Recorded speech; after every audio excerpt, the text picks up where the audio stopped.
Hello മുത്തോണികളെ, എല്ലാവർക്കും സുഖമല്ലേ? അപ്പം ഞാൻ ഇന്ന് വന്നിട്ടുള്ളത്, ഇന്ന് നമ്മൾ കണ്ണൂർ പോവാണ് കേട്ടോ. കണ്ണൂർ എന്തിനാന്ന് വെച്ചാൽ ഇക്കാക്കൻ്റെ പാരൻസ് മീറ്റിംഗ് ആണ്. അതിന് വേണ്ടിയിട്ടാണ് പോകുന്നത്. നല്ല ബ്ലോക്കും അതുപോലെ തന്നെ നല്ല ചൂടുണ്ട് കേട്ടോ. എമ്മാതിരി ചൂടാന്നറിയാം. എനിക്കാണെങ്കിൽ തല പൊട്ടിയിട്ട് സഹിക്കാൻ പറ്റുന്നത്. ബ്ലോക്ക് കാരണം മീറ്റിംഗ് കഴിഞ്ഞതിന് ശേഷം കേട്ടോ നമ്മളവിടെ എത്തിയത്. അങ്ങനെ മാമിനെയും കണ്ട് ഒപ്പുവിട്ട് പിന്നെ നമ്മൾ ഭയങ്കര ദാഹം. ഇപ്പോഴത്തെ ചൂടാണെങ്കിൽ പിന്നെ പറയണ്ടല്ലോ, തണുപ്പും ഉണ്ട്, എമ്മാതിരി ചൂടാന്നറിയോ. അങ്ങനെ നമ്മൾ കണ്ണൂരിലെ പേര് കേട്ട് നമ്മൾ കോക്ടെയിൽ കുടിക്കാൻ വേണ്ടിയിട്ട് പോയിട്ടോ. ഇതിന് വെറും 70 രൂപയേ ഉള്ളൂ. പക്ഷേ ക്വാണ്ടിറ്റിൻ്റെ കാര്യത്തിലും ക്വാളിറ്റിൻ്റെ കാര്യത്തിലും യാതൊരു കോംപ്രമൈസും ഇല്ല. അങ്ങനെ നമ്മൾ വരുന്ന വഴിക്ക് മീനും കല്ലുമ്മക്കായും അതുപോലെ തന്നെ കപ്പയും ഒക്കെ വാങ്ങിച്ചിട്ടാണ് വന്നത് കേട്ടോ. അപ്പോൾ പുറത്ത് പോയാൽ പിന്നെ പുറത്തുനിന്നായിരിക്കണം ഫുഡ്.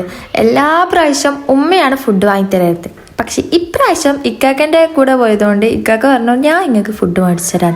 അങ്ങനെ ഓരോരുത്തരും ഓരോ ഫുഡിന് വേണ്ടിയിട്ട് ഓർഡർ ചെയ്തു. ഫസ്റ്റ് ഉമ്മൻ്റെ ഫുഡാണ് കേട്ടോ വന്നത്. ഉമ്മ സാധാ ചോറും അതുപോലെ തന്നെ സാമ്പാറൊക്കെ ഉണ്ടായ പായസമൊക്കെ ഉണ്ടായിട്ടുള്ള ഫുഡാണ് ഉമ്മ വാങ്ങിച്ചത്. ഞാൻ ചിക്കൻ ബിരിയാണിയാണ് മേടിച്ചത്, ഇക്കാക്ക ബീഫ് ബിരിയാണി.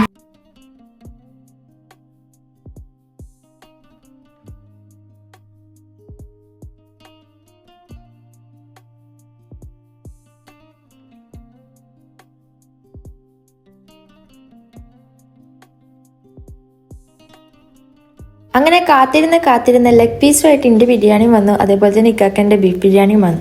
പിന്നെ നമ്മൾ തിന്നുമ്പോൾ പിന്നെ ഒന്ന് വീഡിയോ എടുക്കലൊന്നും എനിക്ക് തീരെ താല്പര്യമില്ലാത്ത പണിയാണ്. എനിക്ക് മര്യാദയ്ക്ക് ഫുഡ് കഴിക്കാം. ഈ ഒരു ഷോപ്പ് നട്ടോ നമ്മൾ ഫുഡ് കഴിച്ചത്. ഇതിൻ്റെ കറക്റ്റ് ലൊക്കേഷൻ എവിടെയാണെന്ന് എനിക്ക് ഓർമ്മ കിട്ടുന്നില്ല, പക്ഷെ ഇത് കണ്ണൂരാണെന്ന് എനിക്ക് ഓർമ്മ. തിന്നത് കഴിക്കാൻ വേണ്ടിയിട്ട് ഇതാ മാജൻ്റെ ഒരു വെള്ളം. അപ്പോൾ ഇത്രയൊക്കെ ഉള്ളൂ. നെക്സ്റ്റ് വീഡിയോ എല്ലാവർക്കും ബൈ.